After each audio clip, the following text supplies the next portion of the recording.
আসসালামু আলাইকুম। ফারজানা কবির ফ্যামিলিতে আপনাদের স্বাগতম। আচারি বেগুন।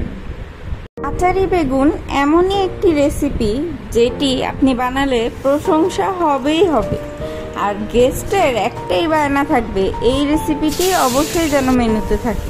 কথা না বাড়িয়ে শুরু করে দেই। তেল গরম করে একে একে হলুদ লবণ মাখানো বেগুনগুলো ভেজে নিব।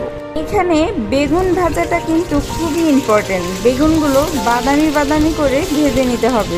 এখানে বেগুন ভাজার একটি ট্রিক আপনাদের সাথে শেয়ার করি। বেগুন কিন্তু মোটামুটি ভালো আছে ভাজতে হয়, কম আছে ভাজলে বেগুন সব তেল শুষে নেয়। এইভাবে বেগুনগুলো ভেজে নেবেন। আর দেখেছেন একটু তেলও কিন্তু বেগুন শুষে নেয়নি। এখন তেল গরম করে তার মধ্যে পেঁয়াজ দিয়ে পেঁয়াজ ভেজে নিব। তারপরে দিব লবণ আর দিব পেঁয়াজ বাটা। পেঁয়াজ বাটা না দিলেও চলবে। আর কিছুক্ষণ ভাজার পর দিব আদা রসুন বাটা সামান্য পরিমাণ।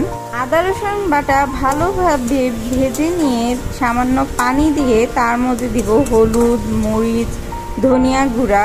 এগুলো ভালোভাবে নেড়েচেড়ে মিক্স করে কষিয়ে নিতে হবে। বেগুনের নাম বেগুন হলো, বেগুন কিন্তু খুব গুণী একটি সবজি। এটি পেটের হজম ক্ষমতা বাড়ায়, হৃদযন্ত্রের কার্যক্ষমতা বাড়ায়, ঘুমের সমস্যা দূর করে, আর গর্ভবতীর জন্য খুবই উপকারী। অনেক সময় অরুচি দেখা দেয়, তখন এইভাবে রান্না করলে রুচি ফিরে আসে। এখন দিয়ে দিব বাসায় তৈরি করা জিরের গুঁড়া। তারপরে একটু নেড়ে কিছু পানি দিয়ে ঢেকে কষানোর জন্য রেখে দিব। বেগুন আর জিরের কেমিস্ট্রি কিন্তু অসাধারণ। স্বাদ আর গন্ধে রেসিপিকে করে তুলে অতুলনীয়। এখন আমি অন্য সাইডে তেঁতুলের কাঠ তৈরি করে নিব। তেঁতুলের বিচি আর ময়লাগুলো আমি তুলে ফেলে দিব।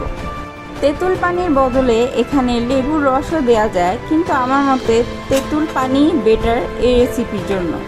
এখন ফালি করে রাখা কাঁচামরিচ দিয়ে তারপরে দিয়ে দিব ভেজে রাখা বেগুনগুলো।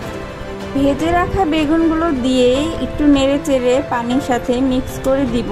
তারপরে দিয়ে দিব তেঁতুল পানিটি আর একটু সামান্য পানি দিয়ে ঢেকে কিছুক্ষণের জন্য রেখে দিব।